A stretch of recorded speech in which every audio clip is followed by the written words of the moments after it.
श्रीमच्छंकर भगवत पूज्यपाद सद्गुरुभ्यो नमः। वंदेदं दच्चिदानन्दं यतिवर्यं महामतिं वेद वेदांत सारज्ञं सद्गुरुं प्रणतोऽस्म्यहं। सदाहं संप्रदायज्ञं संयमीन्द्रं सदाश्रयं सद्गुरुं दच्चिदानन्दं सदाचारं समाश्रये। श्री श्री दच्चिदानन्देन्द्र सरस्वती महासद्गुरुभ्यो नमः। अधीः भगवो ब्रह्म ಪ್ಯಾರ ಮುಗೀತಲ್ವಾ? अतः ಪಿತ್ರಾಜ್ಯಾಕ್ಷಂ पितरं वा मातरं वा ಆಯ್ತಲ್ವಾ? ಮುದ್ದೆ ಆಯ್ತಾ? पितरं वा मातरं वा मंत्र ಅನ್ಸತ್ತಾನೆ.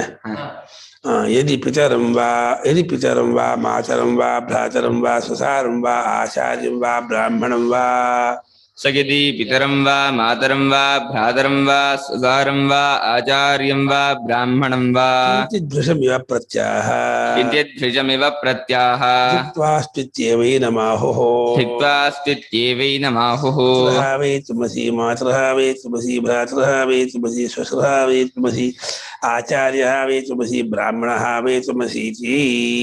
पितरः वै त्वमसि मातरः वै त्वमसि भ्रातरः वै त्वमसि स्वसरः वै त्वमसि आचार्यः वै त्वमसि ब्राह्मणः वै त्वमसीति। स यदि पितरं वा मातरं वा भ्रातरं वा स्वसारं वा आचार्यं वा ब्राह्मणं वा किञ्चिद्भृशमिव प्रत्याह धिक्त्वास्त्वित्येवै नमाहुः। पितरः वै त्वमसि मातरः वै त्वमसि स्वसरः वै त्वमसि आचार्यः वै त्वमसि ब्राह्मणः वै त्वमसीति।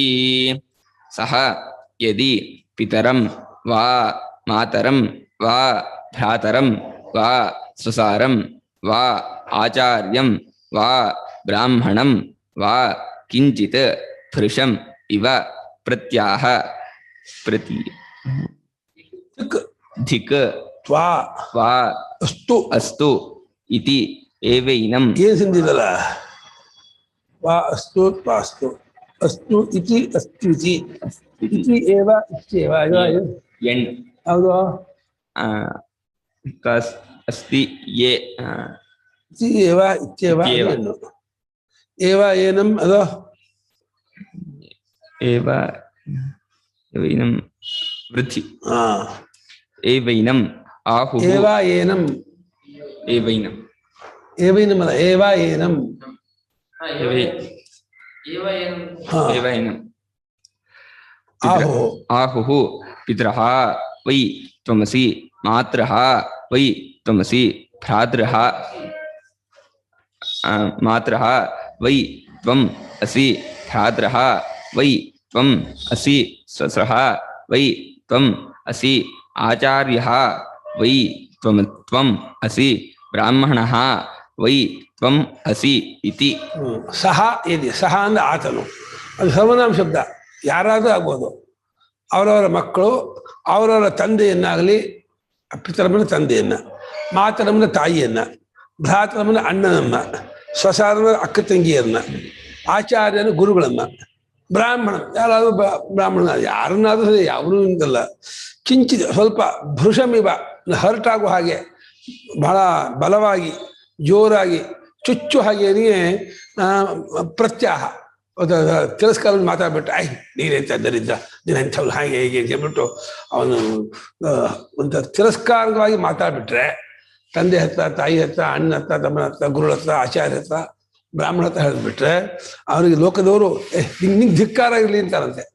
ಲೋಕದ ಶಿಷ್ಟರು ಧಿಕ್ವಾಸ್ತು, ನಿನಗೆ ಧಿಕ್ಕಾರವಿರಲಿ. ಯಾಕೆ ಅಂದ್ರೆ ನೀನು ತಂದೆಯನ್ನೇ ಕೊಂದವನು ಕಣ ನೀನು. ನೋಡಿ, ಸಮೀಪ ಪ್ರತ್ಯಾಹ, ಅವನೇನು ಕೊಂದಿಲ್ಲ. ಅವರಿಗೆ ನೋವಾಗುವ ಹಾಗೆ ಮಾತಾಡ್ಬಿಟ್ರೆ, ಚುಚ್ಚು ಮಾತಾಡ್ಬಿಟ್ರೆ ಶಿಷ್ಟರಾದವರು ಅವನಂತ ಮಾತಾಡ್ಸಲ್ವಂತೆ. ನೀನು ಅಯೋಗ್ಯ ಮಾತಾಡ್ಸೋಕ್ಕೆ, ನಿನ್ನ ತಂದೆಯನ್ನೇ ಕೊಂದವನು ನೀನು ಅಂತ ಅಷ್ಟರ ಮಟ್ಟಿಗೆ ಬೈತಾರಂತೆ.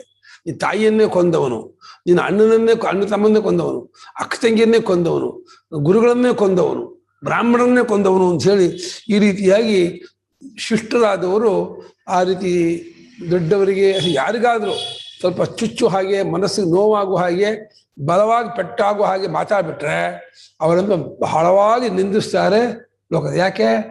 ಪ್ರಾಣ ಇರುವಂಥವರಿಗೆ ನೀವು ಆ ರೀತಿ ಹೇಳ್ಬಿಟ್ರೆ ಅವರು ಭಾರಿ ನೊಂದ್ಕೊಂಡ್ಬಿಡ್ತಾರೆ. ನೊಂದ್ಕೊಂಡ್ಬಿಟ್ರೆ ಕೊಂದ ಹಾಗೆ ನೀನು ಅಂತ ಅವಮಾನ ಮಾಡಿಬಿಟ್ರೆ ಮರ್ಯಾದಸ್ಥನಿಗೆ ಸಂಭಾವಿತಸ್ಯ ಚ ಕೀರ್ತಿ ಮರಣಾದತಿರಿಚ್ಯತೆ ಅಂತ. ಸಂಭಾವಿತನಾದವನಿಗೆ ಕೆಟ್ಟ ಮಾತು ಕೆಟ್ಟ ಇದು ಅಪಚಾರ ಮಾಡೋದು ಅದು ಮರಣಕ್ಕಿಂತ ಹೆಚ್ಚು ಅಂತ. ಹಾಗಾಗಿ ಶಿಷ್ಟರಾದ್ರೂ ಒಪ್ಪಲ್ಲ. ಗುರುಗಳನ್ನ, ತಂದೆಯನ್ನ, ತಾಯಿಯನ್ನ, ತಂಗಿಯನ್ನ, ಬ್ರಾಹ್ಮಣರನ್ನ ಯಾರನ್ನೂ ಅನ್ಬಾರ್ದು. ಇವು ಸುಮ್ಮನೆ ಉಪಲಕ್ಷವಾಗಿ 6-7 ಹೇಳಿದೆಯಾ 5-6 ಯಾರನ್ನಾದ್ರೂ ಮನಸ್ಸಿಗೆ ನೋವಾಗುವ ಹಾಗೆ, ಚುಚ್ಚು ಹಾಗೆ, ತಿರಸ್ಕಾರ ಮಾತಾಡ್ಬಿಟ್ರೆ ಲೋಕದವರು ಅವನನ್ನ ಮನ್ನಿಸೋಲ್ಲ, ಗೌರವಿಸೋದಿಲ್ಲ, ಇದು ಕೊಡೋದಿಲ್ಲ, ಕ್ಷಮಿಸೋದಿಲ್ಲ, ಬೈದು ಬಿಡ್ತಾರೆ. ನೀನು ನೀಚ, ನೀನು ನಿನ್ನ ತಂದೆಯನ್ನೇ ಕೊಂದವನು, ತಾಯಿಯನ್ನೇ ಕೊಂದವನು ಅಂತ ಹೇಳಿ ಬಹಳವಾಗಿ ತಿರಸ್ಕಾರವಾಗಿ ಮಾತಾಡ್ತಾರೆ. ಕಥಂ ಪಿತ್ರಾದಿ ಶಬ್ದಾನಾಂ ಪ್ರಸಿದ್ಧಾರ್ಥೋತ್ಸರ್ಗೇಣ ಪ್ರಾಣ ವಿಷಯತ್ವಮಿತಿ. ಲೋಕದಲ್ಲಿ ನಮ್ಮ ತಂದೆ ಬಂದ್ರು ಅಂದ್ರೆ ಶರೀರವನ್ನೇ ಹೇಳ್ತೀವಿ, ನಮ್ಮ ತಾಯಿ ಅಡಿಗೆ ಮಾಡ್ತಿದ್ದಾರೆ ಅಂದ್ರೆ ಶರೀರನ ಹೇಳ್ತೀವಿ. ಈಗ ಲೋಕದಲ್ಲಿ ಪಿತ್ರಾದಿ ಶಬ್ದಗಳಿಗೆ ಶರೀರದಲ್ಲೇ ಬಹುಮಟ್ಟಿಗೆ ಪ್ರಸಿದ್ಧಾರ್ಥವಿದೆ. ನೀವು ಅದನ್ನ ಬಿಟ್ಟು ಪ್ರಾಣನಿಗೆ ಆ ಹೆಸರು ಅಂತ ಅಂತಿದ್ದೀರಲ್ಲ, ಇದು ಹೆಂಗೆ ನಾವು ಒಪ್ಕೊಳ್ಳೋದು? ಇದನ್ನ ಹೇಗೆ, ಇದನ್ನ ಯುಕ್ತಿಯಿಂದ ಹೇಗೆ ಇದನ್ನ ಅರ್ಥ ಮಾಡ್ಕೊಳ್ಳೋದು ಅಂತ ಆಕ್ಷೇಪ. ಪ್ರಸಿದ್ಧಾರ್ಥ ಯಾವುದೋ ಶರೀರ, ಆದ ಶಾಸ್ತ್ರಾರ್ಥ ಪ್ರಾಣಂಗೆ ಹೆಸರು ಅಂತ. ಅಪ್ಪ, ಅಮ್ಮ, ಅಣ್ಣ, ತಮ್ಮ ಎಲ್ಲ ಪ್ರಾಣಂಗೆ ಹೆಸರು ಅಂತ ಇದ್ದಾರೆ. ಲೋಕದವರು ಶರೀರಕ್ಕೆ ಇಟ್ಕೊಂಡಿದ್ದಾರಪ್ಪ. ಅಪ್ಪ ಹೋಗ್ತಾ ಇದ್ದಾರೆ, ಅಪ್ಪ ಬರ್ತಾ ಇದ್ದಾರೆ ಅಂತ ಲೋಕದಲ್ಲಿ ಶರೀರದಿಂದಲೇ ಅಪ್ಪನ ಅಮ್ಮನ ಹೇಳೋದು. ಲಕ್ಷ್ಮೀ ಮಾಡಿ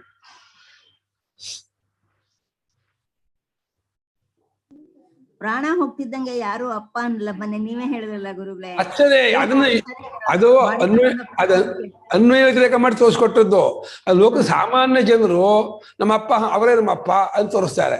ನಿಮ್ಮ ಅಪ್ಪ ಯಾರನ್ನ ಇವರು ಅಂತ ಶರೀರ ತೋರಿಸ್ತಾರೆ. ಪ್ರಾಣ ಇರೋ ತನಕ ಅದು ಅಂಡರ್ಸ್ಟುಡ್ ಆಗಿ ಇಟ್ಕೊಂಡ್ಬಿಟ್ಟಿದ್ದಾರೆ. ಅವರು ಪ್ರಾಣವನ್ನು ಶರೀರವನ್ನು ಬೇರ್ಪಡಿಸೇ ಇಲ್ಲ. ಅವರು ಲೋಕದವರು ಅದನ್ನು ಬೇರ್ಪಡಿಸಿ ನೋಡೇ ಇಲ್ಲ.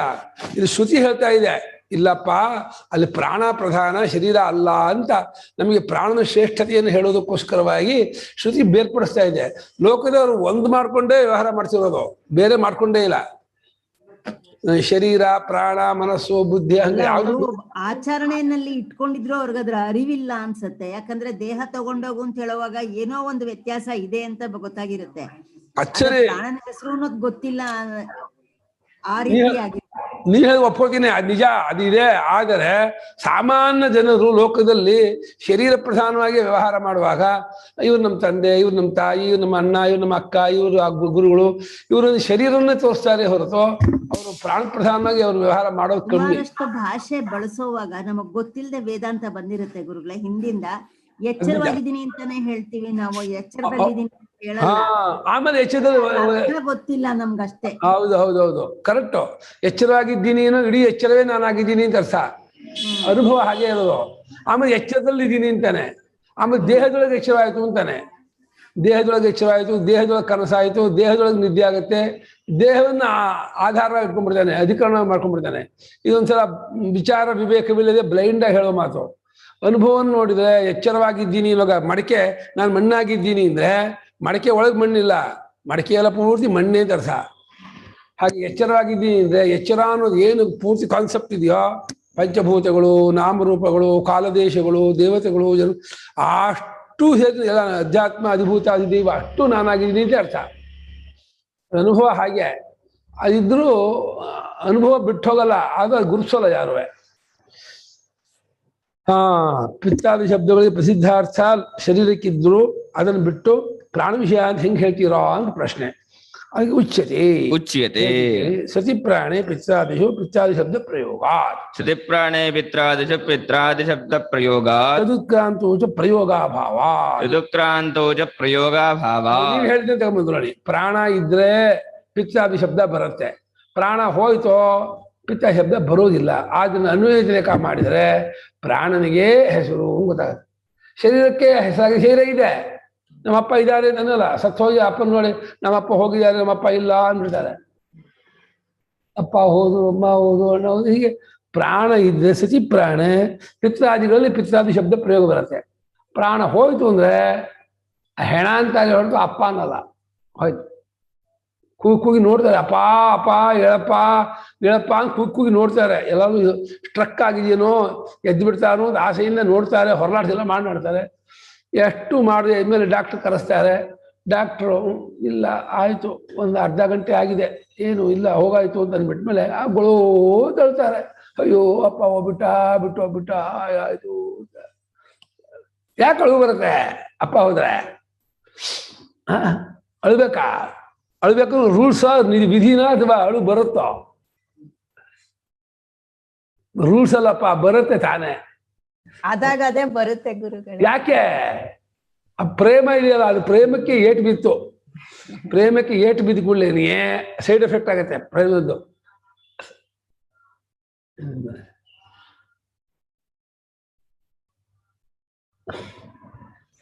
ಅಲ್ಲೂ ಸ್ವಾರ್ಥ ಗುರುಗಳೇ. ಯಾರಾದ್ರೂ ಕೆಟ್ಟದ್ ಮಾಡಿರೋ ಅಪ್ಪ ಆದ್ರೆ ಅಯ್ಯೋ ಹೋದ್ರೆ ಸಾಕು ಅನ್ನೋ ಹಂಗಾಗತ್ತೆ. ಒಳ್ಳೇದ್ ಮಾಡಿರೋರಾದ್ರೆ ನಮಗ್ ಲಾಭ ಇರೋದಾದ್ರೆ ಅಯ್ಯೋ ಹೋದ್ರು ಅಂತ ಬರುತ್ತೆ. ಆತ್ಮಸ್ತು ಕಾಮ ಪ್ರೇಮ ಭವತಿ ಅಂತ ಬಿಟ್ಟು ಹೋಗಲ್ಲ, ಅದು ನಿಜ. ಆದ್ರೆ ಎಷ್ಟೇ ಅಪ್ಪನ ಪ್ರೇಮ ಇದ್ರು ಕೂಡ ಯಾರಿಗೆ ಅಪ್ಪನ ಪ್ರೇಮ ಇದೆ ಅವ್ರು ಮಾತ್ರ ಅಳ್ತಾರೆ ಹೊರತು ಪ್ರಪಂಚದವ್ರಲ್ಲ ನಮ್ಮ ಅಪ್ಪ ಹೋಗಿದ್ದೆ ಕಳಲ್ಲ. ಕಾಶಿಯವರು ಡೆಲ್ಲಿಯವರು ಯಾರು ನಮ್ಮ ಅಪ್ಪ ಹೋಗಿದ್ದೆ ಕಳಲ್ಲ. ನಾವೇ ಅಳೋದು ಅಂದ್ರೆ ನಮ್ಮಪ್ಪ ಹೋದಾಗ. ಅಂದ್ರೆ ನಮಗೆ ಆ ಪ್ರೇಮ ಅಷ್ಟು ಬಲವಾಗಿ ಊರಿದೆ. ಅವಾಗ ಗೊತ್ತಾಗತ್ತೆ ಎಷ್ಟು ಪ್ರೇಮ ಊರಿ, ಎಷ್ಟು ದುಃಖ ಅನುಭವಿಸ್ತೀವಿ ಅಂದ್ಮೇಲೆ ಎಷ್ಟು ಪ್ರೇಮ ಇಟ್ಟಿದ್ವಿ ಅಂತ ಗೊತ್ತಾಗತ್ತೆ. ಅವ್ರ ಮೇಲೆ ಇಟ್ಟಿರೋ ಪ್ರೇಮ ಅಲ್ಲ, ನಮ್ಮ ಮೇಲೆ ಇಟ್ಕೊಂಡಿರೋ ಪ್ರೇಮನೇ ಅದು. ಅಲ್ಲ, ವ್ಯವಹಾರದಲ್ಲಿ ನಾವು ಅವ್ರ ಮೇಲೆ ಇಟ್ಟಿದ್ವು ಅಂತ ಅಂದ್ಕೊಳ್ಳೋದು. ವೇದಾಂತ ದೃಷ್ಟಿ ಬಿಡಿ, ವೇದಾಂತದಲ್ಲಿ ನಮ್ಮ ಮೇಲೆ ನನ್ನ ಪ್ರಾಕ್ಟಿಕಲ್ ಆಗು ಅಷ್ಟೇ ಗುರುಗಳೇ.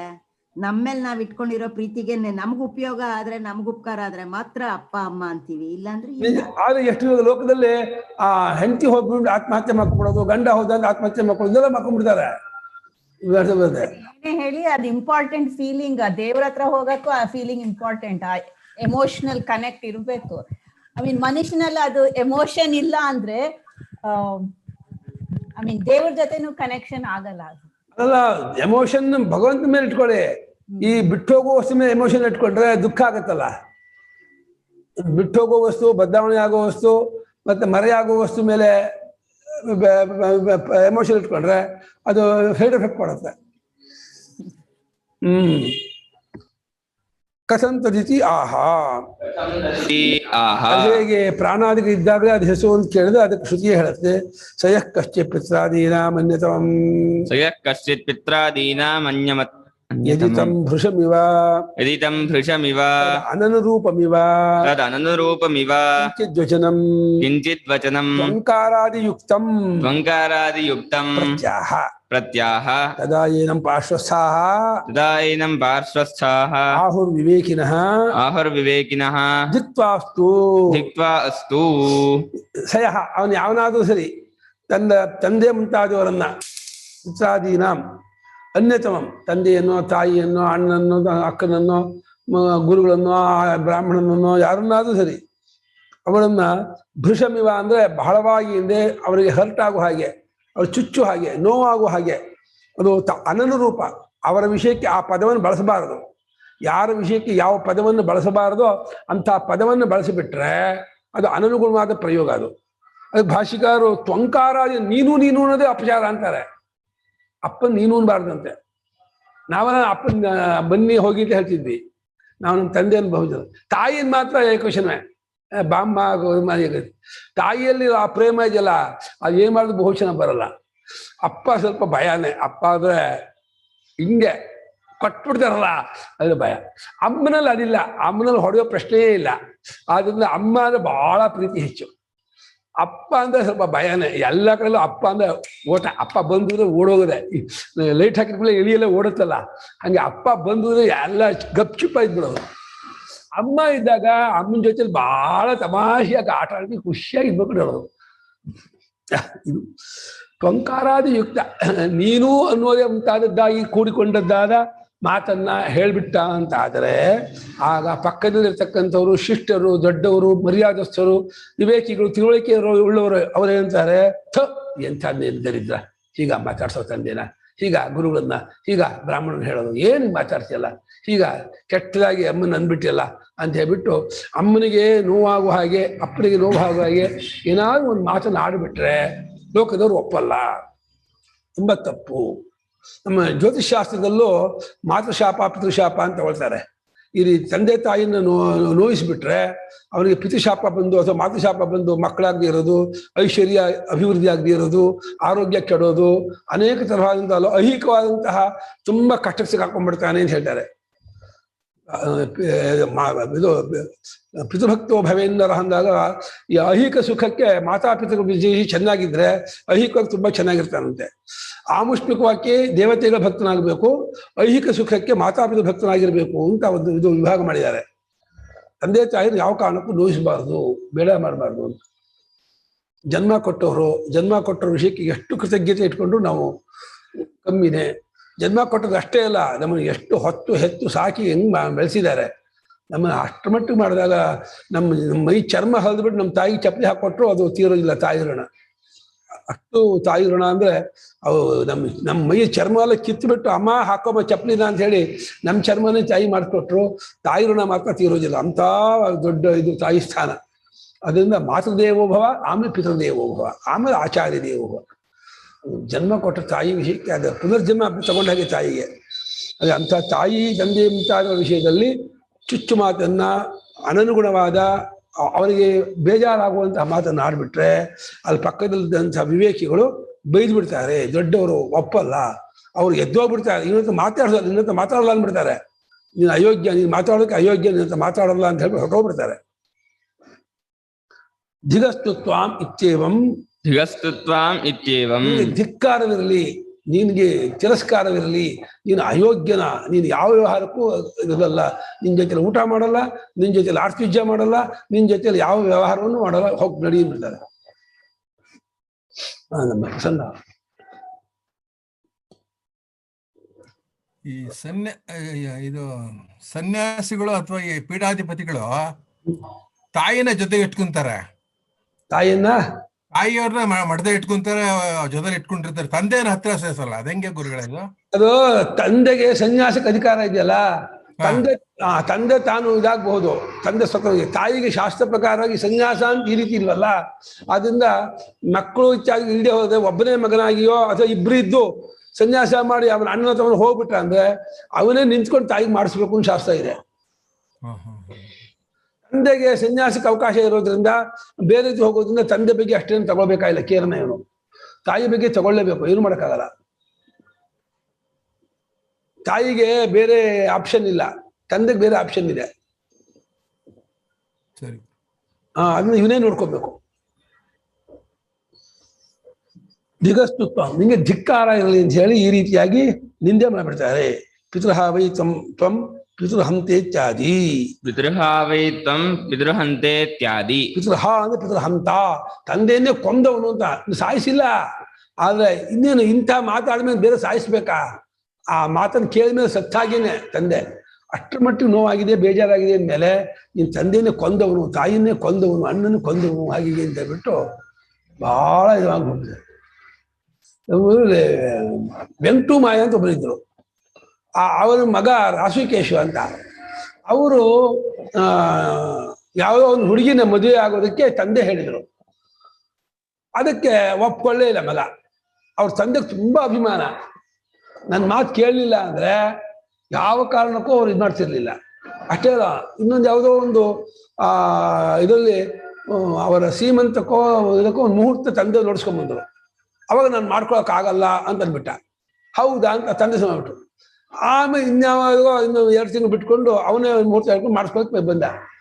ಅಪ್ಪನ ಹತ್ರ ಹೇಳಕ್ ಬಂದ್ರೆ ಮಾತೇ ಆಡಿಸ್ತಿಲ್ಲ ಅಪ್ಪ. ಮಗ ಹೇಳ ಬಂದ ಹಿತ್ಲ ಕಡೆ ಹೋಗ್ಬಿಡೋದು, ಹೂ ಕೊಯ್ತಾ ಕೂತ್ಕೊಳ್ಳೋದು, ವಿಳ್ಳೆದೆಲೆ ಜೋಡಿಸ್ತಾ ಕೂತ್ಕೊಳ್ಳೋದು, ಇನ್ನೇನು ಕಟ್ಟಿಗೆ ಮಾಡ್ತಾ ಇರೋದು.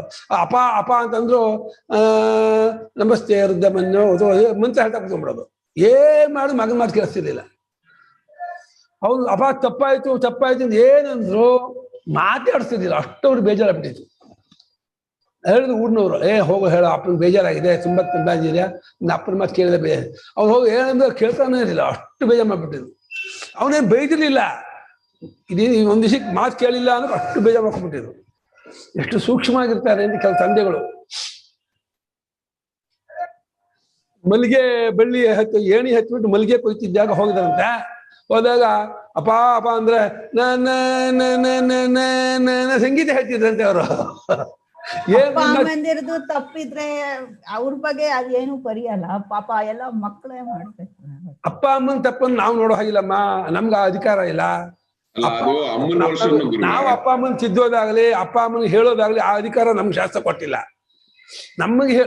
ನಮ್ಮನ್ನ ಕುರಿತು ಹೇಳೋಕೆ ಅವ್ರಿಗೆ ಅಧಿಕಾರ ಇದೆ, ನಮಗೆ ಅವ್ರನ್ನ ಕುರಿತು ಹೇಳೋ ಅಧಿಕಾರ ನಮಗಿಲ್ಲ.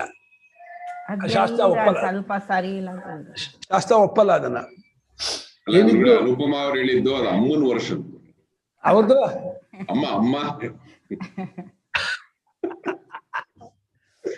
ಸಾಮಾನ್ಯವಾಗಿ ಅಪ್ಪ ಅಮ್ಮನ ತಪ್ಪು ನಡೆಯಲ್ಲ. ಅಕಸ್ಮಾತ್ ಇದಾದ್ರೆ ಹೇಳೋ ಕ್ರಮ ಇದೆ ಅದಕ್ಕೂ. ಅದೆಲ್ಲ ಒಂದು ಪೊಲೈಟ್ ಆಗಿದಾಗಿ ವಿನಯಾಗಿ ಹೇಳಿದ್ರೆ ಅವ್ರು ಮಾಡ್ತಾರೆ. ಅದನ್ನು ನೀವು ಸ್ವಲ್ಪ ಇದಾಗಿ ಹೇಳ್ಬಿಟ್ರೆ, ನೋವಾಗುವಾಗ ಹೇಳ್ಬಿಟ್ರೆ ಸರಿ ಆಗಲ್ಲ ಅದು.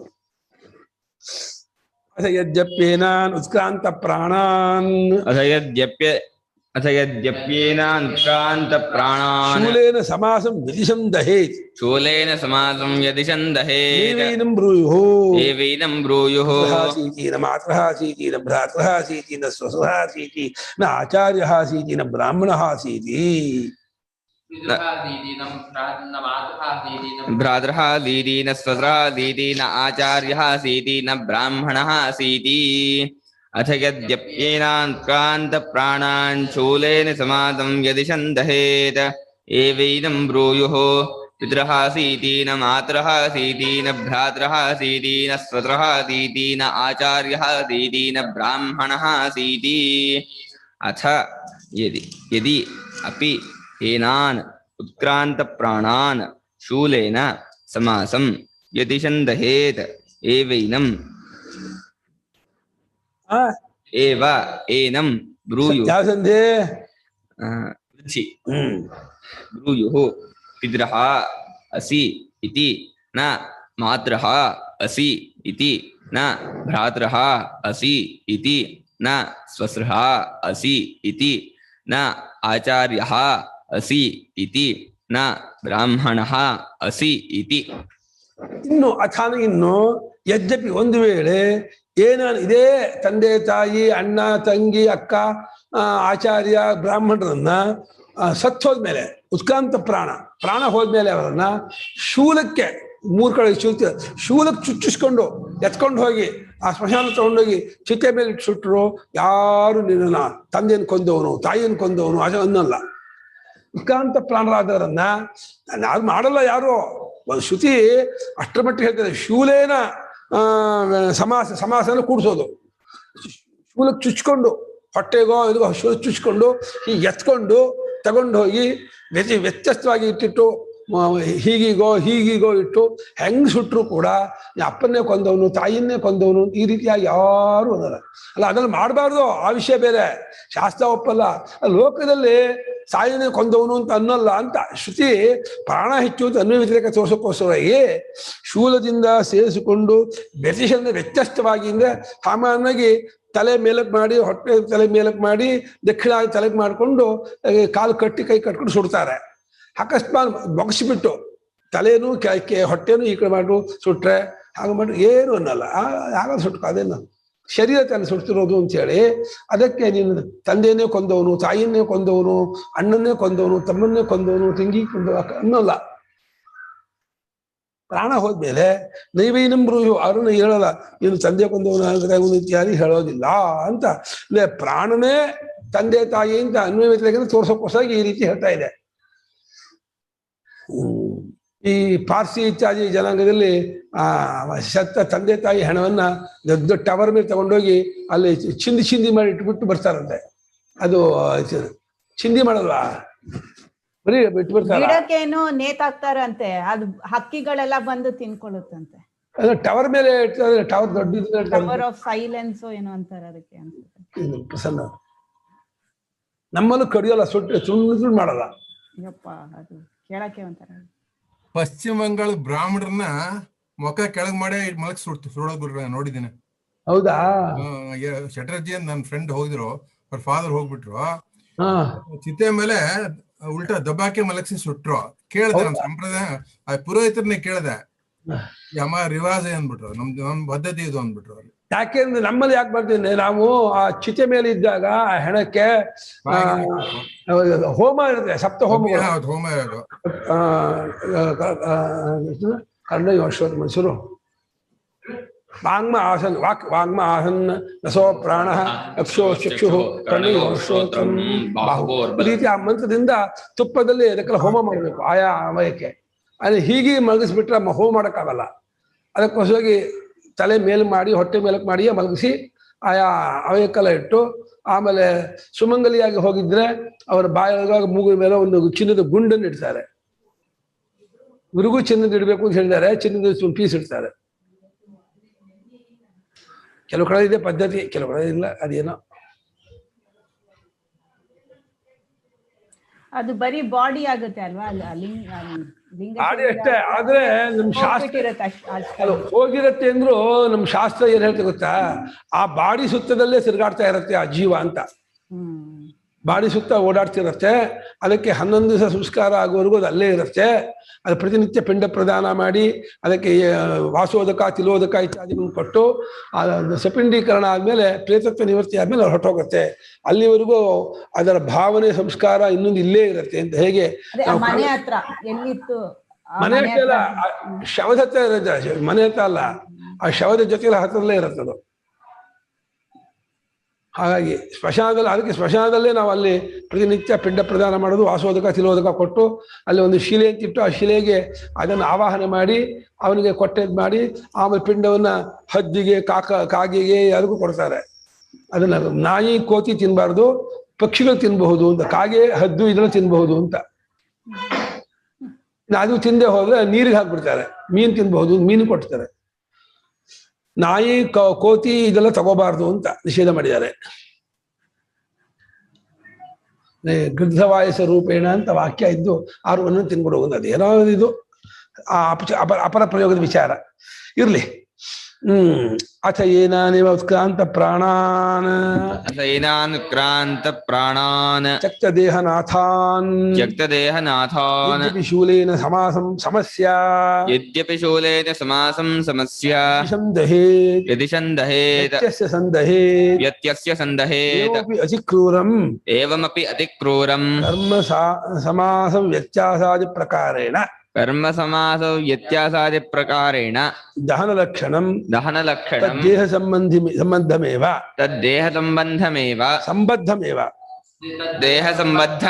ಕುರ್ವಾಣಂ ನೈವೈನಂ ಬ್ರೂಯುಃ ಇತ್ಯಾದಿ. ಅಥಾನು ಹಾಗಿಲ್ಲದೆ ಏನಾನೇವ ಇವರನ್ನೇ ತಂದೆ ತಾಯಿ ಅಣ್ಣ ತಂಗಿ ಇವರನ್ನೇ ಉತ್ಕ್ರಾಂತ ಪ್ರಾಣ ಹೊಟ್ಟೋದವರು, ಪ್ರಾಣ ಇದ್ದಿದ್ದವರು, ಅಣ್ಣ ಬಂದವರು. ನೀವು ಹೇಳ್ತೀರಾ ದೇಹನಾಥ, ದೇಹದ ನಾಥವನ್ನ, ದೇಹನಾಥ ಅಂದ್ರೆ ದೇಹದ ಒಡೆಯ ಯಾರೋ ಪ್ರಾಣ, ಅದನ್ನ ಬಿಟ್ಕೊಂಡಂತಹ ಈ ತಂದೆ ತಾಯಿ ಉಂಟಾದವರನ್ನ ಶೂಲೇನ ಸಮಾಸ ಅಂದ್ರೆ ಸೇರಿಸೋದು, ಕೂಡಿಸೋದು ಅಂತ. ಸಮಸ್ಯೆ ಅದಕ್ಕೆ ಚುಚ್ಕೊಂಡು ಅದನ್ನು ಎತ್ಕೊಂಡು ವ್ಯತ್ಯಾಸ ಮಾಡಿ ಸ್ವಾಮಿಗಳು ಇದರ ಅಭಿಪ್ರಾಯ ಸ್ಪಷ್ಟವಾಗಿಲ್ಲ ಅಂತ ತಿಳ್ಕೊಂಡಿದ್ದಾರೆ. ಸಮಸ್ಯೆ ವ್ಯತಿಸಂದಹೆ ವ್ಯತ್ಯಾಸ ಬಹುಶಃ ಸಾಮಾನ್ಯ ಮುಖ ಮೇಲೆ ಹೊಟ್ಟೆ ಮೇಲ್ಮಕ್ಳು ಸುಡ್ತೀವಲ್ಲ ಹಾಗೆ ಉಲ್ಟಾ ಮಾಡಿ ಸುಟ್ರು, ಬೇರೆ ತರಹ ಮಾಡಿ ಸುಟ್ರು ಅಂತ ತಗೋಬಹುದು. ಒಂದು ಏನೋ ಒಂದು ಸಾಂಪ್ರದಾಯಿಕ ಸುಡೋ ಕ್ರಮ ಇದೆಯಲ್ಲ, ಅದನ್ನ ಬಿಟ್ಟು ಬೇರೆ ರೀತಿಯಾಗಿ ಸುಟ್ರು ಕೂಡ ಇವನನ್ನ ಈ ಇಂಥ ಅತಿ ಕ್ರೂರವಾಗಿ ಅಂದ್ರೆ ಈ ಕರ್ಮ ಸಮಾಸ ವ್ಯತ್ಯಾಸಾದಿ ಪ್ರಕಾರ, ಈ ಶೂಲದಿಂದ ಚುಚ್ಚೋದು, ವ್ಯತ್ಯಾಸವಾಗಿ ಸುಡೋದು, ಈ ಪ್ರಕಾರದಿಂದ ದಹನ ಮಾಡಿದ್ರು ಕೂಡ ಆ ದೇಹ ಸಂಬದ್ಧವಾದ ಕರ್ಮವನ್ನು ಮಾಡಿದಂತಹ ಆ ಕರ್ತೃವನ್ನ ಲೋಕದ ಶಿಷ್ಟರಾದವರು, ನೀನ್ ತಂದೆಯನ್ನು ಕೊಂದವನು, ತಾಯಿಯನ್ನು ಕೊಂದವನು, ಅಣ್ಣನ ಕೊಂದವನು, ತಮ್ಮನ ಕೊಂದವನು, ಅಕ್ಕನ ಕೊಂದವನು, ಗುರುಗಳನ್ನ ಕೊಂದವನು, ಆ ಬ್ರಾಹ್ಮಣ ಅನ್ನೋಲ್ಲ.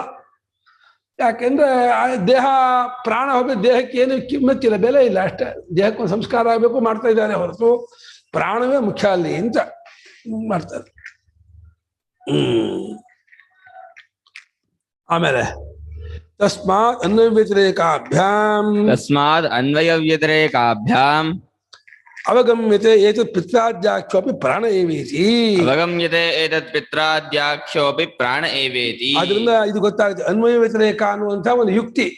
ಪ್ರಾಣ ಇದ್ದಾಗಲೆಲ್ಲ ಅವರು ಏನೇ ಒಂದು ಚೂರು ಪೆಟ್ಟು ಮಾಡಿದ್ರು, ಕೆಟ್ಟ ಮಾತಾಡಿದ್ರು, ತುಂಬಾ ಪಾಪ ದೋಷ ಲೋಕದ ಶಿಷ್ಟರು ಬೈತಾರೆ.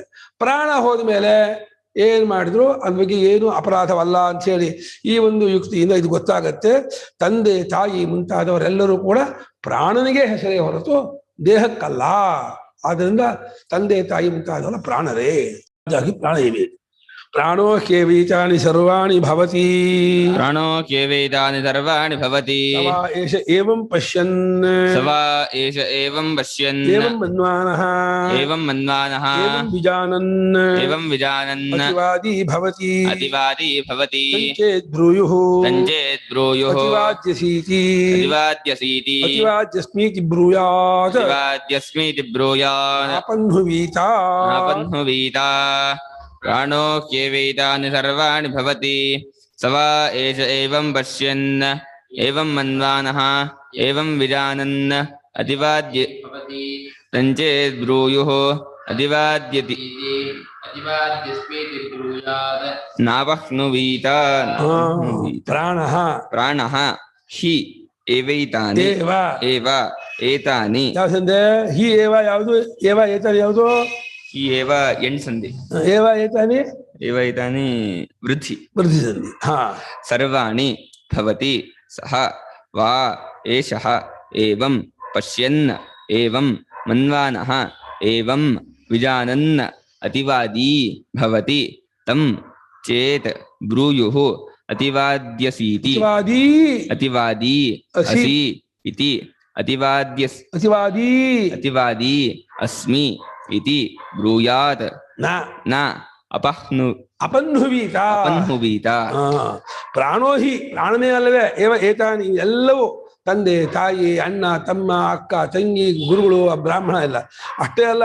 ಈ ಏತಾನಿ ಅನುಕರಣ ಇಡೀ ಜಗತ್ತಿನಲ್ಲಿ ಎಲ್ಲವೂ ಪ್ರಾಣವೇ. ಏನೇನೇನೇ ವ್ಯಾಕೃತ ಪ್ರಪಂಚವಿದೆಯೋ ಅಷ್ಟನ್ನು ಪ್ರಾಣ ತುಂಬಿಕೊಂಡಿದ್ದಾನೆ ಅಂತ. ಅದರಿಂದ ಸವಾ ಆ ಉಪಾಸಕನು ಏವಂ ಪಶ್ಯನ್ ಈ ರೀತಿಯಾಗಿ ಎಲ್ಲವೂ ಪ್ರಾಣಾತ್ಮಕವಾಗಿದೆ, ಪ್ರಾಣಮಯವಾಗಿದೆ ಅಂಥೇಳಿ ಏವಂ ಪಶ್ಯನ್ ಈ ರೀತಿ ಕಾಣುತ್ತಾ, ಈ ರೀತಿ ಯೋಚನೆ ಮಾಡುತ್ತಾ, ಈ ರೀತಿ ತಿಳಿಯುತ್ತಾ ಇಡೀ ಸೂತ್ರಾತ್ಮನಾದ ಪ್ರಾಣನೇ ಈ ಜಗತ್ತೆಲ್ಲ ತುಂಬಿಕೊಂಡಿದ್ದಾನೆ, ಪ್ರಾಣಾತ್ಮಕವಾಗಿದೆ. ಪ್ರಾಣನೇ ಈ ವ್ಯಾಕೃತ ಪ್ರಪಂಚದಲ್ಲಿ ಸುಪ್ರೀಂ, ಅತ್ಯಂತ ಶ್ರೇಷ್ಠನು, ಹೆಚ್ಚಿನವನು ಎಂಬುದಾಗಿ ಅವನು ತಿಳಿದವನು ಅತಿವಾದಿಯಾಗುತ್ತಾನೆ. ಅತಿವಾದಿ ಅಂದ್ರೆ ನಾಮಾದಿ ಆಶಾಂತವಾದಿ ಇರೋದು ಎಲ್ಲವನ್ನು ಮೀರಿ ಮಾತಾಡುವನು. ಎಲ್ಲಕ್ಕಿಂತ ಪ್ರಾಣನೇ ತಾನು ಹೆಚ್ಚು. ನಾಮಕ್ಕಿಂತ ವಾಕ್ಯಕ್ಕಿಂತ ಇದು ಮನಸ್ಸಿಗಿಂತ ಚಿತ್ತಕ್ಕಿಂತ ಹೇಳ್ಕೊಂಬತ್ತಲ್ಲ. ಎಲ್ಲಕ್ಕಿಂತ ಸ್ಮರ ಆಮೇಲೆ ಆಶೆ ಆಮೇಲೆ ಪ್ರಾಣ. ಆದ್ದರಿಂದ ನಾಮಾದಿ ಆಶಾಂತವಾಗಿರುವ ಎಲ್ಲಕ್ಕಿಂತಲೂ ಮಿಗಿಲಾದದ್ದು ಪ್ರಾಣ. ಅದನ್ನು ಕುರಿತು ಮಾತಾಡುವನು, ಅದರಲ್ಲೂ ಅಭಿಮಾನ ಪಟ್ಕೊಂಡವನು, ಅದೇ ನಾನು ತಿಳ್ಕೊಂಡವನು. ಅಂಥ ಪ್ರಾಣೋಪಾಸಕನನ್ನ ಯಾರಾದ್ರೂ ಬಂದ್ಬಿಟ್ಟು ಪುಣ್ಯಾತ್ಮ ಮಹಾತ್ಮ ನೀನು ಅತಿವಾದಿ ಕಣಪ್ಪ ಅಂತಂದ್ರೆ ಹೌದು ನಾನು ಅತಿವಾದಿಯಾಗಿದ್ದೇನೆ ಅಂತ ಅನ್ಬೇಕೆ ಹೊರತು ನಾ ಅಪನ್ಹುವೀತ ಅದನ್ನು ಮರೆ ಮಾಸ್ಕೋಬಾರ್ದು, ಅದನ್ನು ಬಚ್ಚಿಟ್ಕೋಬಾರ್ದು. ಓ ಇಲ್ಲಪ್ಪ ನಾನು ಅತಿವಾದಿ ಅಲ್ಲಪ್ಪ, ನಾನಂಥವನಲ್ಲಪ್ಪ ಅಂತ ಅನ್ಕೊಂಡ್ಬಿಟ್ರೆ ಅದು ಪ್ರಾಣದೇವತೆಗೆ ಅಪಚಾರ ಆಗ್ಬಿಡುತ್ತೆ. ಪ್ರಾಣದೇವತೆಗೆ ಅಪಚಾರ ಮಾಡಬಾರ್ದು. ನಾವೇನೋ ಇದು ಪೊಲೈಟು ಹೇಳ್ಕೋಬಾರ್ದು, ನಾವು ಇದಾಗಿರ್ಬೇಕು, ನಾವು ಯಾಕೆ ಉಪಾಸಕ ಅಂತ ಹೇಳ್ಕೊಳ್ಳೋದು ನಾವು ಅನ್ಕೊಂಡ್ರೆ ಶಾಸ್ತ್ರ ಒಪ್ತಿಲ್ಲ. ಹೇಳ್ಕೋ. ನೀನು ಯಾರಾದ್ರೂ ಬಂದ್ಬಿಟ್ಟು ಪ್ರಾಣೋಪಾಸಕನಾಗಿರುವ ನಿನ್ನನ್ನ ನೀನು ಅತಿವಾದಿ ಆಗಿದ್ಯಪ್ಪ ಅಂತಂದ್ರೆ ಹೌದು ನಾನು ಅತಿವಾದಿ ಆಗಿದ್ದೇನೆ ಅಂದ್ರೆ ಹೆಮ್ಮೆಯಿಂದ ಹೇಳ್ಕೋಬೇಕಂತೆ. ಪ್ರಾಣದೇವತೆ ಆಗಿದ್ದೀನಿ, ಪ್ರಾಣಾತ್ಮಕನಾಗಿದ್ದೀನಿ, ಇಡೀ ಜಗದಾತ್ಮನಾಗಿ ಸೂತ್ರಾತ್ಮನಾಗಿ ಇಡೀ ವಿಶ್ವವನ್ನೇ ತುಂಬಿಕೊಂಡಿದ್ದೀನಿ ನಾನು ಅಂತ ಹೇಳಿ ಆ ರೀತಿ ಅವ್ನು ಹೇಳ್ಕೋಬೇಕಂತೆ. ಅದನ್ನ ಮರೆ ಮಾಸ್ಕೋಬಾರ್ದು, ಮುಚ್ಚಾಕೋಬಾರ್ದು ಅಂತ ಶಾಸ್ತ್ರವೇ ಹೇಳ್ಕೊಡ್ತಾ ಇದೆ. ನಾ ಅಪನ್ನವ ಮಾಡೋದು, ಅಪನ್ನವ ಅಂದ್ರೆ ಅಲ್ಲಗಳಿಯೋದು, ಮರೆ ಮಾಸ್ಕೊಳ್ಳೋದು ಅಲ್ಲ ಅಂತ ಅನ್ನೋದು. ಆ ರೀತಿ ಮಾಡ್ಕೋಬಾರ್ದು. ಪ್ರಾಣನೇ ಆಗಿದ್ದೀನಿ ಅಂತ ಹೇಳಿ ಹೇಳ್ಕೋಬೇಕು. ತಸ್ಮಾತ್ ಪ್ರಾಣೋ ಕೇವ ಏತಾನಿ ಪಿತ್ರಾದೀನಿ ಸರ್ವಾಣಿ ಭವತಿ. ತಸ್ಮಾತ್ ಪ್ರಾಣೋ ಕೇವ ಏತಾನಿ ಪಿತ್ರಾದೀನಿ ಸರ್ವಾಣಿ ಭವತಿ. ಚಲಾನಿ ಸ್ಥಿರಾಣಿ ಚ. ಚಲಾನಿ ಸ್ಥಿರಾಣಿ ಚ. ಆದ್ದರಿಂದ ಈ ಅನ್ವಯ ವ್ಯತಿರೇಕದಿಂದ ಏನ್ ಗೊತ್ತಾಗುತ್ತೆ, ಈ ಪಿತ್ರಾದಿ ತಂದೆ ತಾಯಿ ಅಣ್ಣ ಎಲ್ಲರೂ ಕೂಡ ಪ್ರಾಣವೇ ಆಗಿರುತ್ತದೆ. ಅಷ್ಟೇ ಅಲ್ಲ, ಜಂಗಮವು ಸ್ಥಾವರವು. ಚಲ ಅಂದ್ರೆ ಜಂಗಮ, ಸ್ಥಿರ ಅಂದ್ರೆ ಸ್ಥಾವರ. ಸ್ಥಾವರ ಜಂಗಮಾತ್ಮಕ ಈ ಜಗತ್ತೆಲ್ಲವೂ ಪ್ರಾಣವೇ. ಜಗತ್ತು ನಾವು ಬರೀ ಶರೀರದಲ್ಲಿ ಪ್ರಾಣಿಗಳಲ್ಲಿ ಮಾತ್ರ ಪ್ರಾಣ ಇದೆ ಅಂದ್ಕೊಂಡಿದ್ದೀವಿ. ಕುರ್ಚಿ ಪುಸ್ತಕ ಎಲ್ಲದರಲ್ಲೂ ಪ್ರಾಣ ಇದ್ದಾನೆ. ಪ್ರಾಣ ಅಲ್ಲಿ ಇಲ್ಲದೆ ಹೋದ್ರೆ ಅದು ಬದಲಾವಣೆ ಆಗಲ್ಲ. ಅದು ಬದಲಾವಣೆ ಆಗೋದು, ಹಳೆಯದಾಗೋದು, ರೂಪಾಂತರಗೊಳ್ಳೋದು ಅಷ್ಟು ಪ್ರಾಣ ನಿಮಿತ್ತವಾಗಿ ಆಗೋದು. ಪ್ರಾಣ ಕ್ರಿಯಾತ್ಮಕನಾಗಿದ್ದಾನೆ. ಪ್ರಾಣ ನಾವು ಏನಂತೀವಿ, ಮಾತಾಡ್ತಾ ಇರೋದು ಪ್ರಾಣ ಇದೆ, ಅದು ನೋಡ್ತಾ ಇರೋ ಪ್ರಾಣ ಇದೆ. ನಾವು ಅರಿವಿನಿಂದ ಪ್ರಾಣವನ್ನು ಮಾಡ್ತೀವಿ. ಪ್ರಾಣನ ಇದಕ್ಕೆ ಅರಿವು ನಾವು ಸಾಮಾನ್ಯ ಇಟ್ಕೊಂಡಿರುವಂಥ ಲಕ್ಷಣ. ಆಗ ಪ್ರಾಣನು ಕ್ರಿಯಾತ್ಮಕನು, ಅವನು ದೇವತಾಮಯನಾಗಿ ಇಡೀ ಜಗತ್ತೆಲ್ಲವನ್ನೂ ತುಂಬಿಕೊಂಡು ವ್ಯಾಪಕನಾಗಿ ಇದಾಗಿದ್ದಾನೆ.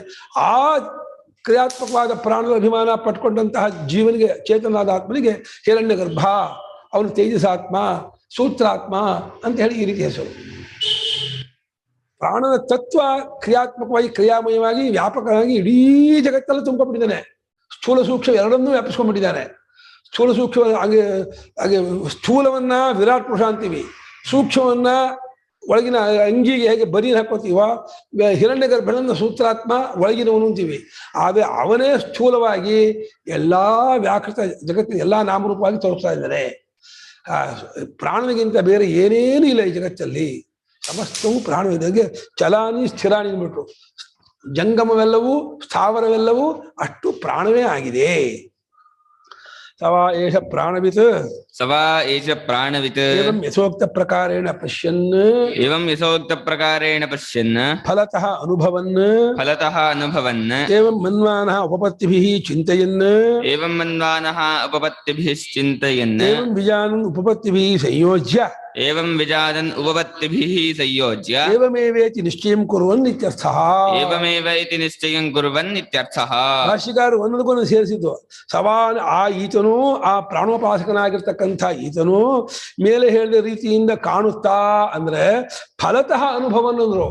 ಬರೀ ಕಾಣುತ್ತಾ ಅಂದ್ರೆ ಕಣ್ಣಿನ ಹೀಗೆ ನೋಡೋದಲ್ಲ, ತಾನು ಅನ್ವಯಿತ ಹೌದು ಅಪ್ಪ ಅನ್ನೋದು ಪ್ರಾಣನೇ, ಅಮ್ಮ ಅನ್ನೋದು ಪ್ರಾಣನೇ, ಜಗತ್ತಿನ ಎಲ್ಲವೂ ಪ್ರಾಣವೇ ಅಂತೇಳಿ ಆ ಪ್ರಾಣನಾಗಿದ್ದಾನೆ ಎಂಬ ಫಲರೂಪದಿಂದ ಅದನ್ನು ಅನುಭವಿಸ್ತಾನಂತೆ. ಅವನಿಗೊಂದು ಫೀಲಿಂಗ್ ಆಗುತ್ತೆ, ಹೌದು ಎಲ್ಲದಲ್ಲೂ ಪ್ರಾಣ ತುಂಬಿಕೊಂಡಿದೆ. ಗಿಡಮರ ಬಳ್ಳಿಗಳಲ್ಲೂ ಪ್ರಾಣ ಇದೆ. ಪ್ರಾಣ ಇದೆ ಹೋದ್ರೆ ಅದು ಬೆಳೆಯೋದೇ ಇಲ್ಲ, ಪ್ರಾಣ ಇದೆ ಹೋದ್ರೆ ಅದು ನೀರು ಕುಡಿಯೋದಿಲ್ಲ, ಅದು ಹಸಿರಾಗಿರೋಲ್ಲ, ಇದಲ್ಲ. ಅದು ಪ್ರಾಣ ಹೋದ ಮೇಲೂ ನಮ್ಮ ವ್ಯವಹಾರ ದೃಷ್ಟಿಯಿಂದ ಆ ಒಂದು ಅಚೇತನ ಅಂತ ಅಂದ್ಕೊಂಡು ಕಟ್ಟಿಗೆಯಲ್ಲೂ ಪ್ರಾಣ ಇದೆ ಅಂತ ಶಾಸ್ತ್ರ ಹೇಳುತ್ತೆ. ಪ್ರಾಣ ಇಲ್ಲದೆ ಇರೋ ಜಾಗವಿಲ್ಲ. ಯಾಕೆಂದ್ರೆ ಕಟ್ಟಿಗೆ ಅಲ್ಲಿ ಲಡ್ಡಾಗೋದಾಗೋದೋ ಇನ್ನೊಂದಾಗೋದು ಏನಾಗಬೇಕದು ಆ ಕ್ರಿಯಾತ್ಮಕವಾದ ಪ್ರಾಣ ಸೇರ್ಕೊಂಡದಕ್ಕೆ ಅದು ಆ ರೀತಿ ಆಗೋದು. ಹಾಗಾದ್ರಿಂದ ಇದನ್ನು ಫಲತಃ ಅನುಭವವನ್ನು ಅಂದ್ರೆ ಫಲದಿಂದ ಅದನ್ನು ಅನುಭವಿಸುತ್ತಾ ಅಂದ್ರೆ ಹೌದು ಅದನ್ನ ಫೀಲಿಂಗ್ ಮಾಡ್ಕೋಬೇಕಂತ. ಹೌದು ಎಲ್ಲಿ ಜಗತ್ತೆಲ್ಲ ಪ್ರಾಣ ತುಂಬಿಕೊಂಡಿದ್ದಾನೆ, ಪ್ರಾಣಾತ್ಮಕವಾಗಿದೆ ಈ ಜಗತ್ತೆಲ್ಲ ಅಂತ ಕಂಡ್ಕೊಂಡು ಹಾಗೆ ಏವಂ ಮನ್ಮಾನ ಉಪಪತ್ತಿಭಿಃ ಚಿಂತೆಯನ್ನು ಯೋಚಿಸುತ್ತಾ ಅಂದ್ರೆ ಯುಕ್ತಿ ಕೊಟ್ಟು ನೋಡು, ಪ್ರಾಣ ಇಲ್ಲದೆ ಹೋದ್ರೆ ಅದು ಬೆಳೀತಿತ್ತಾ, ಪ್ರಾಣ ಇಲ್ಲದೆ ಇದ್ರೆ ಅದು ವ್ಯಾಪಾರ ಮಾಡ್ತಿತ್ತಾ, ಪ್ರಾಣ ಇಲ್ಲದೆ ಇದ್ರೆ ಅದು ರೂಪಾಂತರಗೊಳ್ತಿತ್ತಾ ಅಂಥೇಳಿ ಯುಕ್ತಿಯಿಂದ ಪ್ರಾಣ ಇದೆ ಅನ್ನೋದಕ್ಕೆ ನಾವು ಸಮರ್ಥನೆ ಮಾಡುತ್ತಾ ಎಲ್ಲವೂ ಪ್ರಾಣಾತ್ಮವಾಗಿದೆ ಅಂತ ಮನನ ಮಾಡುವಾಗಲೂ ಯುಕ್ತಿ ಕೊಟ್ಟು ಮನನ ಮಾಡಬೇಕು. ಹಾಗೆ ಉಪಪತ್ತಿ ಇದು ಕಾಣುವಾಗಲೂ ಫಲರೂಪದಿಂದ ಕಾಣುತ್ತಾ ಇರಬೇಕು. ಹಾಗೆ ವಿಜಾನನ್ ಅನ್ನುವಾಗ ಅದೇ ಯುಕ್ತಿಯಿಂದ ಕೂಡಿಸಿಕೊಂಡು ಹೌದು ಹೀಗೆಯೇ ಇದು ಇದಮಿತ್ತಂ, ಇದು ಖಂಡಿತವಾಗಿ ನಿಶ್ಚಿತವಾಗಿಯೂ ಪ್ರಾಣವೇ ಆಗಿದೆ ಅಂತ ಹೇಳಿ ತೀರ್ಮಾನ ಮಾಡಿಕೊಳ್ಳುತ್ತಾ ಪ್ರಾಣಾತ್ಮ ರೂಪದಿಂದ ಇದು ಬಿಡ್ಬೇಕಂತೆ. ನಾವು ಇವಾಗ ದೇಹಾತ್ಮ ರೂಪದಿಂದ ಇದೀವಲ್ಲ, ಈ ಅಭಿಮಾನ ಬಿಟ್ಟು ಸಮಷ್ಟಿ ಪ್ರಾಣಾತ್ಮ ರೂಪದಿಂದ ನಾವು ಇದ್ದವರಾದರೆ ಆ ಅಭಿಮಾನ ನಮಗೆ ಬಂತು. ಅಹಮಸ್ಮಿ ಪ್ರಾಣ ಇಂದ್ರಿಯ ವಿಷಯಾಸಂಗೈ ಆಸುರೈ ಪಾಪಭಿ ಅಧರ್ಷಣೀಯ ವಿಶುದ್ಧ ವಾಗಾದಿ ಪಂಚಕಂಚ ಮದಾಶ್ರಯಾದ್ ಅಜ್ಞಾಧ್ಯಾತ್ಮ ರೂಪಂ ಆತ್ಮಾಚಾಹಂ ಸರ್ವಭೂತಾನಾಂ ಆಂಗೀರಸತ್ವ ಬೃಹದಾರಣ್ಯಕದಲ್ಲಿ ಶಂಕರಾಚಾರ್ಯರು ಪ್ರಾಣೋಪಾಸಕರು ಯಾವ ರೀತಿ ಭಾವನೆ ಮಾಡಬೇಕು ಅಂತ ತೋರಿಸ್ಕೊಟ್ಟಿದ್ದಾರೆ. ನಮ್ಮ ವೈದಿಕೋಪಾಸನೆಯಲ್ಲಿ ಪ್ರಾಣೋಪಾಸನೆ ಭಾರಿ ದೊಡ್ಡ ಸ್ಥಾನ ಇದೆ. ಪ್ರಾಣೋಪಾಸನೆ ಹೇಳದೇ ಇರುವಂಥ ಉಪನಿಷತ್ತೇ ಇಲ್ಲ ಅನ್ಬಹುದು. ಅಷ್ಟರ ಮಟ್ಟಿಗೆ ಪ್ರತಿಯೊಂದು ಉಪನಿಷತ್ತಲ್ಲೂ ಪ್ರಾಣೋಪಾಸನೆ ಹೇಳಿದೆ. ಪ್ರಾಣೋಪಾಸನೆ ಹೇಳಿಬಿಟ್ಟೆ ತತ್ವ ವಿಚಾರ ಮಾಡಬೇಕು. ಪ್ರಶ್ನೋಪನಿಷತ್ತು ಪ್ರಾಣೋಪಾಸನೆ ಇದೆ. ಸಂಭೂತಿ ಅಂತೀವಿ, ಈಶಾವಾಸ್ಯ ಹೇಳ್ತೀವಲ್ಲ, ಅದು ಸಂಭೂತಿಯಿಂದ ಪ್ರಾಣೋಪಾಸನೆಯೇ. ಅದು ವ್ಯಾಕೃತ ಉಪಾಸನೆಯಲ್ಲಿ ವ್ಯಾಕೃತ ಅಂತಂದ್ರೆ ಸಮಷ್ಟಿ ಪ್ರಾಣ ಮತ್ತೆ ಅವ್ಯಾಕೃತ ಉಪಾಸನೆ, ಇನ್ನೊಂದು ಕರ್ಮ ಮತ್ತೆ ಉಪಾಸನೆ, ಈ ರೀತಿ ಹೇಳ್ಕೊಂಡು ಹೋಗಿದೆ. ಪ್ರಾಣೋಪಾಸನೆ ತಿಳಿಸದೇ ಇರೋ ಉಪನಿಷತ್ತೇ ಇಲ್ಲ ಅನ್ಬಹುದು. ಆಮೇಲೆ ಯುಕ್ತಿಗೂ ದೃಷ್ಟಾಂತಕ್ಕೂ ನಮ್ಮ ಅನುಭವಕ್ಕೂ ಬಹಳ ಹತ್ತಿರವಾಗಿದೆ ಪ್ರಾಣ. ನಮ್ಗೆ ಅನ್ಸುತ್ತೆ ಕ್ರಿಯೆಯಿಂದ ಪ್ರಾಣನನ್ನ ಗುರುತಿಸೋದಾದ್ರೆ ಯಾವ್ದ್ರಿಂದ ಕ್ರಿಯೆ ಇದೆ ಅನ್ನೋದ್ರಿಂದ ಪ್ರಾಣ ಇದೆ ಅನ್ನೋದಾದ್ರೆ ಒಂದು ಶವದಲ್ಲೂ ಇಟ್ರೆ ಕೊಳೆಯೋ ಕ್ರಿಯೆ ಆಗತ್ತಾದ್ರಿಂದ ಅಲ್ಲೂ ಪ್ರಾಣ ಇದೆ ಅಂತಾನೆ ಹೇಳ್ಬೇಕಲ್ಲ. ವಿಕಾರದಿಂದ ಪ್ರಾಣ, ಬರೀ ಲಿವಿಂಗ್ ಅಲ್ಲ, ಬದುಕಿನಿಂದ ಅಲ್ಲ, ಬದಲಾವಣೆ ಆಗೋದ್ರಿಂದ ಪ್ರಾಣ ಗುರುತಿಸ್ಬೇಕು. ಏನೇನು ಬದಲಾವಣೆ ಆಗತ್ತೋ ಅಷ್ಟು ಬದಲಾವಣೆಗೂ ಪ್ರಾಣನೇ ಕಾರಣ. ಒಂದು ಹಾಲು ಮೊಸರಾಗತ್ತೆ, ಅದು ಪ್ರಾಣನೇ. ಆಗ ಹಿಂದಿನ ವಾಕ್ಯದಲ್ಲಿ ತಂದೆ ಅದು ಉಪಲಕ್ಷಣ ಹೇಳಿದ್ದು. ತಂದೆ ತಾಯಿ ನಾವು ಲೋಕದಲ್ಲಿ ಶರೀರಕ್ಕೆ ಇಟ್ಕೊಂಡಿದೀವಲ್ಲ, ಶರೀರಕ್ಕೆ ಅಲ್ಲ ಕಂಡ್ರಪ್ಪ, ಪ್ರಾಣನಿಗೆ ಹೆಸರು ಅಂತ ಹೇಳಿ ತೋರ್ಸೋಕ್ಕೋಸ್ಕರವಾಗಿ ಒಂದಷ್ಟು ಉಪಲಕ್ಷಣ ಹೇಳ್ತು. ಆದ್ರೆ ಇವಾಗ ಹೇಳ್ತಾ ಇದ್ದಾರೆ ಹಾಗೆ ಚಲಾನಿ ಸ್ಥಿರಾಣಿ ಅನ್ಬಿಟ್ರಲ್ಲ ಭಾಷೆಗಾರರು, ಸ್ಥಾವರ ಜಂಗಮಾತ್ಮ ಎಲ್ಲವೂ ಪ್ರಾಣ ಅನ್ಬಿಟ್ರು. ಅವಾಗಿನ ಪ್ರಶ್ನೆಯೇ ಇಲ್ಲ. ಅಂದ್ರೆ ಮೊದಲು ಹೇಳಿದ ಉದಾಹರಣೆ ವ್ಯಾವಹಾರಿಕವಾಗಿ ನಾವು ಒಪ್ಕೊಂಡು ಹೇಳಿದ್ದು. ಮಣ್ಣ ತಕೊಳ್ಳ ಮಣ್ಣ ಹೇಳ್ತಾರೆ, ಅಕ್ಷರ ಅಂದ್ರೆ ಹೇಳ್ತಾರೆ ನೋಡಿ, ಹೇಳಿ. ಈಗ ಆ ದೇಹಾಭಿಮಾನಿಯಾದ ಜೀವ ಹೋದ್ರೆ ಆ ಪ್ರಾಣ ಹೋಯ್ತು ಅಂತೀವಿ. ಆದ್ರೆ ಪ್ರಾಣ ಇಲ್ಲದೆ ಜಾಗವೇ ಇಲ್ಲ. ಆದ್ರಿಂದ ಪ್ರತಿಯೊಂದು ಸಣ್ಣ ಸಣ್ಣ ಜಾಗದಲ್ಲೂ ಕೂಡ ದೇಹದಲ್ಲಿ ಪ್ರಾಣ ಇರುತ್ತೆ. ಆದ್ರಿಂದ ಕೊಳೆಯೋದು, ಕ್ರಿಮಿ ಹುಟ್ಟೋದು ಯಾಕೆ ಅಂದ್ರೆ ಅಲ್ಲಲ್ಲೂ ಒಂದೊಂದು ಪ್ರಾಣದ ಅಂಶ ಇದ್ದೇ ಇರುತ್ತೆ. ಅದರಿಂದ ದೇಹದಲ್ಲಿ ಪ್ರಾಣ ಹೋದ ಕೂಡ್ಲೆ ದೇಹದಲ್ಲಿ ಪ್ರಾಣ ಇದೆ ಅಂತ ಹೇಗೆ ಹೇಳ್ತೀರಾ ಅಂತ ಪ್ರಶ್ನೆ. ಆ ಯಾವ ಪ್ರಾಣ ಹೋಯ್ತೋ ಜೀವ ಇಡೀ ಆ ದೊಡ್ಡ ದೇಹವನ್ನ, ಆ ಜೀವ ಆ ಮುಖ್ಯ ಪ್ರಾಣ ಜೊತೆಯಲ್ಲಿ ಬೇರೆ ಕಡೆ ಹೋಗ್ತಾನೆ. ಇನ್ನು ದೇಹದಲ್ಲಿ ಕ್ರಿಮಿಕೀಟಗಳು ಹುಟ್ಟೋದು ಅಥವಾ ಏನೋ ಬೇರೆ ಬೇರೆ ಇರೋದು ಅಲ್ಲಿ ಪ್ರಾಣ ಇದ್ದೇ ಇರುತ್ತೆ. ಆದ್ರಿಂದ ಪ್ರಾಣ ಹೋಯ್ತು ಅನ್ನೋ ವ್ಯವಹಾರ ಸ್ಥೂಲ ಶರೀರವಾದ ಆ ಜೀವಾಭಿಮಾನಿ ಇಟ್ಕೊಂಡು ಹೇಳಿದ್ದು. ಇನ್ನು ಹಿರಣ್ಯ ಗರ್ಭನ ದೃಷ್ಟಿಯಿಂದ ಪ್ರಾಣ ಹೋಗೋದು ಬರೋದು ಇಲ್ಲೇ ಇಲ್ಲ, ಎಲ್ಲೆಲ್ಲೂ ಅವನಿದ್ದಾನೆ. ಇನ್ನೊಂದು ವಿಷಯ ಏನಪ್ಪಾ ಅಂದ್ರೆ ಇಲ್ಲಿ ಹೌದು, ಪ್ರಾಣ ಮತ್ತು ಆತ್ಮ ಇವರಿಬ್ಬರನ್ನ ಅನುಭವ ಮತ್ತು ಆಗಮದಿಂದೇ ತಿಳ್ಕೋಬೇಕೆ ಹೊರತು ಬರಿಯ ತರ್ಕಕ್ಕೆ ಸಿಗೋದಿಲ್ಲ. ಬರಿಯ ತರ್ಕ ಯಾಕೆ ಸಿಗೋದಿಲ್ಲ ಅಂದ್ರೆ ಪ್ರಾಣನ ಕ್ರಿಯೆ ಕಾಣುತ್ತೆ, ಪ್ರಾಣನ ಸಂಬಂಧ ಕಾಣಲ್ಲ. ಅಂದ್ರೆ ಕ್ರಿಯೆಗೂ ಆ ಕ್ರಿಯೆಯುಳ್ಳಂತಹ ಪ್ರಾಣನಿಗೂ ನಮಗೆ ಸಂಬಂಧ ವೇದದಿಂದಲೇ ಸಿಗೋದು. ಹಾಗೆ ಚೈತನ್ಯದ ಅಭಿವ್ಯಕ್ತಿ ಅಂತ ನಾವು ಹೇಳ್ತೀವಿ, ನಿಜವಾಗಿ ಚೈತನ್ಯದ ಅಭಿವ್ಯಕ್ತಿ ಇಲ್ಲ. ಚೈತನ್ಯ ಸ್ವರೂಪನಾಗಿರೋದು ಅನುಭವದಲ್ಲೇ ಗೊತ್ತು ಮಾಡಬೇಕು. ಜೀವನ ಸ್ವರೂಪವನ್ನು ಪ್ರಾಣ ಸ್ವರೂಪವನ್ನು ಎರಡನ್ನೂ ಅನುಭವದಿಂದ ಕಾಣಬೇಕೇ ಹೊರತು ಬರಿಯ ತರ್ಕಕ್ಕೆ ಆಗೋದಿಲ್ಲ ಅಂತಲೇ ಆ ಇದರಲ್ಲಿ ಬೃಹದಾರಣ್ಯಕದಲ್ಲಿ ಮಾತಿಪ್ರಾಕ್ಷಿ ಮೂರ್ಧಾತೆ ವಿಪದಿಶದ ಆ ಪ್ರಾಣನಿಂದ ಮುಂದೆ ಕೇಳಬೇಕಾದ್ರೆ ಪ್ರಾಣನನ್ನ ಕೇಳೋದೇ ದೊಡ್ಡದು. ಅದರಿಂದ ಮುಂದೆ ಕೇಳೋದಾದ್ರೆ ಆಗಮದಿಂದಲೇ ಕೇಳಬೇಕು, ತರ್ಕದಿಂದ ಕೇಳಬಾರ್ದು. ಅದು ಯಾವ್ದ್ರಲ್ಲಿ ಈಗ ಹಿರಣ್ಯ ಗರ್ಭ ಯಾವ್ದ್ರಲ್ಲಿ ಓತಪ್ರೋತನಾಗಿದ್ದಾನೆ ಅಂತ ಕೇಳಬಾರ್ದು. ಯಾಕಂದ್ರೆ ಹಿರಣ್ಯ ಗರ್ಭನೇ ಎಲ್ಲದ್ರಲ್ಲೂ ಓತಪ್ರೋತನಾಗಿರೋದು. ಇನ್ನು ವ್ಯವಹಾರ ದೃಷ್ಟಿಯಿಂದ ಹೋಲಿಕೆಯ ದೃಷ್ಟಿಯಿಂದ ಹಿರಣ್ಯ ಗರ್ಭ ದೊಡ್ಡವನು. ಹೋಲಿಕೆ ಇಲ್ಲದೆ ದೊಡ್ಡವನು ಮುಂದಿನ ಏಷತುವಾತಿ ವರತಿ ಸತ್ಯೇನಾತಿ ವರತಿ. ದೊಡ್ಡದು ಸಣ್ಣದು ಇಲ್ಲೇ ಇರುವಂತಹ ದೊಡ್ಡ ಪರಮಾತ್ಮನೇ. ಇಟ್ಕೊಂಡ್ರೆ ಹಿರಣ್ಯ ಗರ್ಭನ ಅಂದ್ರೆ ಇದು ಚಿಕ್ಕದು ಇದು ದೊಡ್ಡದು ಅಂತ ಒಂದೊಂದನ್ನು ಇಟ್ಕೊಂಡ್ರೆ ವ್ಯಾವಹಾರಿಕ ದೃಷ್ಟಿಯಿಂದ ಹಿರಣ್ಯ ಗರ್ಭನೇ ದೊಡ್ಡವನು. ಆದ್ರಿಂದ ಪ್ರಾಣ ಹೋಯ್ತು ಬಂದು ಅನ್ನೋದು ಹಿರಣ್ಯ ಗರ್ಭನ ದೃಷ್ಟಿಯಿಂದ ಅಲ್ಲ, ಆಯಾ ಶರೀರದಲ್ಲಿ ಇರುವಂತಹ ಒಂದು ಜೀವ ಒಂದು ಅಭಿಮಾನವನ್ನು ಬಿಟ್ಕೊಂಡು ಆ ಜೀವಾಭಿಮಾನಿ ಪ್ರಾಣ ಹೋಗ್ತಾನೆ. ಉಳಿದ ಕ್ರಿಮಿಕೀಟಗಳು ಶರೀರದಲ್ಲಿ ಎಷ್ಟೋ ಬ್ಯಾಕ್ಟೀರಿಯಾ ಇದ್ದಾಗೆ ಇದ್ದೇ ಇರುತ್ತೆ. ಪ್ರಾಣನಿಲ್ಲದ ಜಾಗ ಇಲ್ಲ ಅನ್ನೋದು ತತ್ವ. ಅದು ಆಗಮದಿಂದಲೇ ಗೊತ್ತಾಗೋದು. ಕೆಲಸ ಫೀಲಿಂಗ್ ನೀರಲ್ಲಿ ಮುಳುಗಿ ಹೋಗ್ತಿರ್ಬೇಕಾದ್ರೆ ಉಸಿರು ಕಟ್ತಿರ್ಬೇಕಾದ್ರೆ ಅಯ್ಯೋ ಪ್ರಾಣ ಹೋದಂಗೆ ಆಗ್ತಾ ಇದೆ ಅಂತ ಒಂದು ಫೀಲಿಂಗ್ ಆಗುತ್ತೆ. ಅದೇ ಪ್ರಾಣ ತಲೆಯಲ್ಲಿದೆಯಾ, ಹಾರ್ಟಲ್ಲಿ ಇದೆಯಾ, ಹೊಟ್ಟೆಯಲ್ಲಿ ಇದೆಯಾ, ಹಂಗೆ ಹೇಳಿದ್ರೆ ಗೊತ್ತಾಗಲ್ಲ. ಆದ್ರೆ ಒಂದು ಫೀಲಿಂಗ್ ಆಗುತ್ತೆ, ಅಯ್ಯೋ ಉಸಿ ಕಟ್ತಾ ಇದೆ, ಆಗ್ತಾ ಇಲ್ಲ, ಏನೋ ಸಂಕಟ ಆಗ್ತಾ ಇದೆ, ಪ್ರಾಣ ಹೋದಂಗೆ ಆಗ್ತಾ ಇದೆ ಅಂತ ಆ ನೀರಲ್ಲಿ ಮುಳುಗಿ ಹೋಗುವಾಗ ಅಥವಾ ಒಂದು ಕೆಲವು ದೇವಸ್ಥಾನದಲ್ಲಿ ಈ ಗುಹೆ ಒಳಗೆ ಹೋಗಿ ಸುತ್ಕೊಂಡ್ ಬರ್ದಿಂತಾರೆ, ಅಲ್ಲಿ ಗಾಳಿನೇ ಇರಲ್ಲ, ಗಾಳಿ ಓಡಾಡುತ್ತೆ, ಅಲ್ಲಿ ಹೋಗಿ ಉಸಿ ಕಟ್ಟಂಗೆ ಆಗ್ಬಿಡುತ್ತೆ, ಅಯ್ಯೋ ಅಲ್ಲಿ ಆಗಿರೋದ ಅಂತ. ಅವಾಗಿಂದ ಪ್ರಾಣ ಬಹಳ ಹಿಸ್ಸಾಗತ್ತೆ. ಪ್ರಶ್ನೆ ಅಭಿಪ್ರಾಯ ಹೀಗಿದೆ, ತಂದೆ ತಾಯಿ ಅಂತ ಹೇಳೋದು ಪ್ರಾಣ ಆದ್ಮೇಲೆ ಪ್ರಾಣ ಹೋದ್ಮೇಲೆ ಸುಟ್ರು ಅಂತಂದ್ರಲ್ಲ, ಪ್ರಾಣ ಇಲ್ದೇ ಇರೋ ಜಾಗವೇ ಇಲ್ಲ ಅಂತಂದ್ಮೇಲೆ ಪ್ರಾಣ ಹೋದ್ರು ಸುಟ್ರು ಅಂತ ಹಾಗೆ ಅಂತ ಪ್ರಶ್ನೆ ಅವ್ರದ್ದು. ಪ್ರಶ್ನೆ ಅಭಿಪ್ರಾಯ ತಂದೆ ತಾಯಿಗಳನ್ನ ಸುಟ್ರು ಕೂಡ ಅಪ್ಪ ಅಮ್ಮನ ಸುಟ್ಟಿಲ್ಲ. ಅಲ್ಲಿ ಅಪ್ಪ ಅಮ್ಮ ಹೋದ್ರು ಅನ್ನೋ ಶಬ್ದ ಅಲ್ಲಿರೋ ಜೀವನ ಜೊತೆಲಿ ಆ ಅಪ್ಪ ಅಮ್ಮ ಹೋದ್ರು, ದೇಹದಲ್ಲಿ ಪ್ರಾಣ ಇಲ್ಲ ಅಂತ ಹೇಳ್ತಾ ಇಲ್ಲ. ಅದ ಬರೀ ಕ್ರಿಮಿಕೀಟ ಸತ್ರೆ ಅದೆಲ್ಲ ಪ್ರಾಣ ಸಾಯೋದು ಅಥವಾ ಮುಖ್ಯ ಪ್ರಾಣ ಇಟ್ಕೊಂಡು ಇಡೀ ಜಗತ್ತು ಹಿರಣ್ಯಗರ್ಭನಿಗೆ ಸಾವು ಅನ್ನೋದೇ ಇಲ್ಲ.